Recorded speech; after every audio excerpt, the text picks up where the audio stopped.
जरा सोचिए, क्या होगा अगर दुनिया का अंत लाखों साल दूर ना हो, बल्कि ठीक इसी वक्त हमारे सामने हो रहा हो। है ना बिल्कुल दिमाग घुमा देने वाली बात। हम तो हमेशा से यही मानते आए हैं ना कि अभी तो एक बहुत लंबे युग की बस शुरुआत ही हुई है।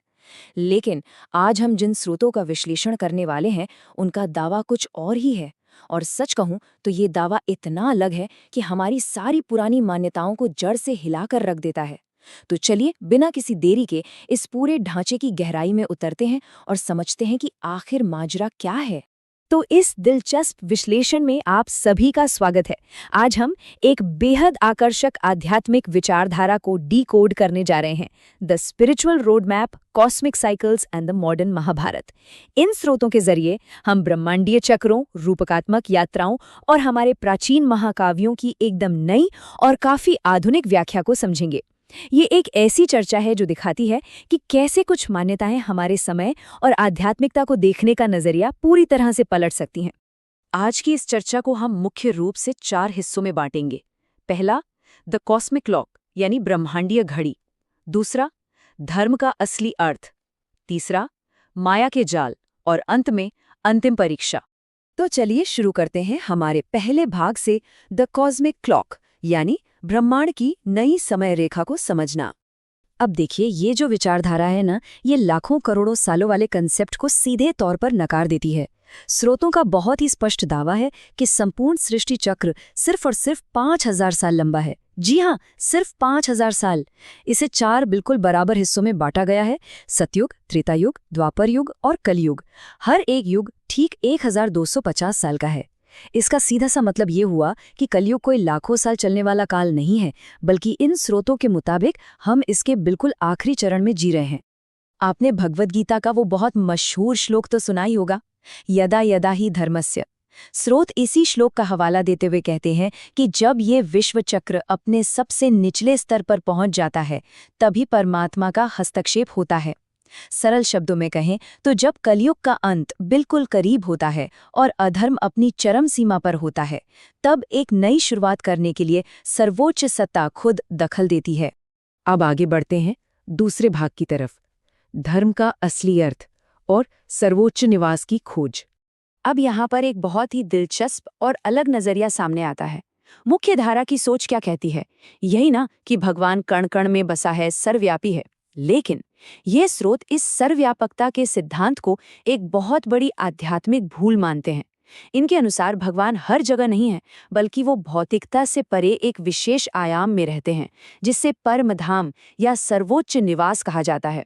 स्रोत ये तर्क देते हैं कि ईश्वर को सर्वव्यापी मान लेने से इंसान का मन एकाग्र होने के बजाय भटकने लगता है, और यही भटकाव आध्यात्मिक पतन का सबसे बड़ा कारण बनता है।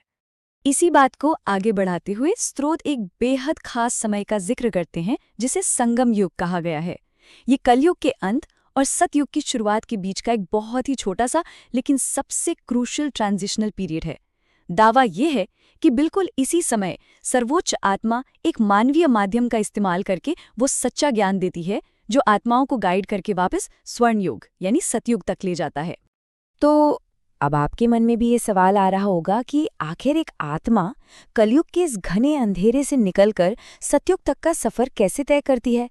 क्योंकि देखिए, ये सिर्फ कोई बड़ा ब्रह्मांडीय सिद्धांत नहीं है, बल्कि एक बहुत ही गहरी व्यक्तिगत यात्रा है, जिसे हम आगे डिकोड करेंगे। और यही हमें ले आता है हमारे तीसरे भाग पर, माया के जाल यानी स्वर्ग के रास्ते की मनोवैज्ञानिक परीक्षाएं। स्रोतों में बताई गई कहानियों और शॉर्ट फिल्म्स के हिसाब से ये सफ़र इतना आसान बिल्कुल नहीं है। ये बहुत सारे खतरनाक जालों से भरा हुआ है, जैसे भगवान के बजाय इंसानों पर निर्भर हो जाना, रुतबे या पोजीशन के लिए लड़ना, दुनिया भर की सुख सुविधाओं में फंसना, अशुद्ध भोजन करना और सबसे बड़ा, अपनी ही आध्यात्मिक सफलता का अहंकार होना। सच कहूं तो ये सब बाहर के राक्षस नहीं है, बल्कि इंसान के अपने आंतरिक संघर्ष हैं। इसमें एक बहुत ही पावरफुल मेटाफर यानी रूपक का इस्तेमाल किया गया है, माया की सोने की जंजीरें। ये दिखाता है कि कैसे आध्यात्मिक रास्ते पर चलते हुए भी इंसान को सत्ता का मोह घेर सकता है। स्रोत बहुत ही साफ तौर पर बताते हैं कि कैसे लोग इंचार्ज बनने या आध्यात्मिक रैंक में अपनी पोजीशन को लेकर आपस में उलझ जाते हैं और नतीजा, वो अपने सबसे मुख्य लक्ष्य यानी सतयुग की चाबी पाने के रास्ते से ही भटक जाते हैं। सिर्फ इतना ही नहीं, हमारी रोजमर्रा की आधुनिक चीजें भी बहुत बड़ी रुकावट बन सकती हैं, जैसे कि आईपीएल मैच देखने का नशा, आरामदायक गद्दों की इच्छा या बाहर के खाने से पैसे कमाने का लालच। स्रोत इस बात पर बहुत जोर देते हैं कि कैसे ये छोटी छोटी सुख सुविधाएं, मनोरंजन और लालच हमारी पूरी आध्यात्मिक एकाग्रता को एक पल में चकनाचूर कर सकते हैं। और हाँ, भावनात्मक जाल भी कुछ कम खतरनाक नहीं होते। परिवार की तरफ से होने वाला इमोशनल ब्लैकमेल, जैसे कि स्रोत में दिखाई गई एक कहानी में एक माँ अपने बच्चे को जहर खाने की धमकी देती है, ये एक बहुत बड़ी परीक्षा के रूप में सामने आता है। और मान लीजिए कि कोई इन सबसे पार पा भी ले, तो आखिर में खड़ा होता है अहंकार। आध्यात्मिक माइलस्टोन्स अचीव करने के बाद जो ईगो या घमंड आ जाता है ना, वो इस यात्रा में इंसान को सबसे गहरी खाई में धकेल सकता है। तो भाई, इन सब से बचने का आखिर उपाय क्या है? इसके लिए स्रोत एक बहुत ही सीधा और स्पष्ट निर्देश देते हैं। निराकारी, निर्विकारी और निरहंकारी बनो। मतलब रूप से परे, हर तरह के विकारों से मुक्त और एकदम बिना अहंकार के।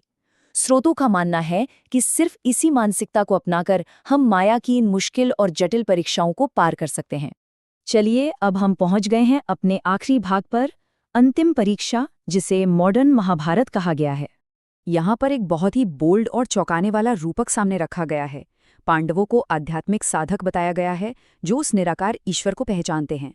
वहीं कौरव वे आधुनिक राजनेता हैं जो देश की संपत्ति पर कब्जा जमाए हुए हैं और सिर्फ शोर मचा रहे हैं। और सबसे हैरान करने वाली बात, यादवों की तुलना अमेरिकियों और रूसियों से की गई है जो लगातार खतरनाक मिसाइलें बना रहे हैं। मतलब स्रोत आज की ग्लोबल जियोपॉलिटिक्स को पूरी तरह से एक आध्यात्मिक चश्मे से देखते हैं। इसी तरह महाभारत के युद्ध वाले रथ को भी एक एकदम नया अर्थ दिया गया है। स्रोत कहते हैं कि ये कोई पारंपरिक लकड़ी का रथ नहीं है जिसे घोड़े खींच रहे हैं, बल्कि ये रथ हमारा खुद का मानव शरीर है। इस रूपक में हमारा मन वो घोड़े हैं, हमारी बुद्धि उस रथ की लगाम है और सर्वोच्च सत्ता खुद आत्मा को सही राह दिखाती है। मतलब ये युद्ध बाहर के किसी मैदान में नहीं, बल्कि हमारे भीतर लड़ा जा रहा है। इस पूरी विचारधारा का निष्कर्ष बहुत ही साफ है। स्वर्ग का द्वार ये आधुनिक महाभारत है। स्रोतों का मानना है कि आज जो वैश्विक संघर्ष हम देख रहे हैं, चाहे वो आध्यात्मिक स्तर पर हो या भौतिक स्तर पर, वो कोई इत्तेफाक नहीं है, बल्कि इस पुरानी कलयुगी दुनिया को शुद्ध करने और सत्युग लाने के लिए ये एक बहुत ही जरूरी प्रक्रिया है। और इसी के साथ हम इस चर्चा के बिल्कुल अंत में आ गए हैं। अब ये पूरा विश्लेषण हमारे सामने एक बहुत ही गहरा सवाल छोड़ जाता है। इस आधुनिक महाभारत को सफलतापूर्वक पार करके आखिर सतयुग की चाबी किसे मिलेगी? क्योंकि इन स्रोतों ने जो शर्तें रखी हैं वो बेहद सख्त हैं और हर कदम पर एक नई परीक्षा है। जरा सोचिए, अगर हम दुनिया को इस नजरिए से देखना शुरू कर दें तो हमारे जीवन और हमारी प्राथमिकताएं कितनी बदल सकती हैं। इस दिलचस्प विश्लेषण में हमारे साथ जुड़ने के लिए बहुत बहुत धन्यवाद। उम्मीद है कि इस चर्चा ने आपको एक नए नजरिए से सोचने पर जरूर मजबूर किया होगा।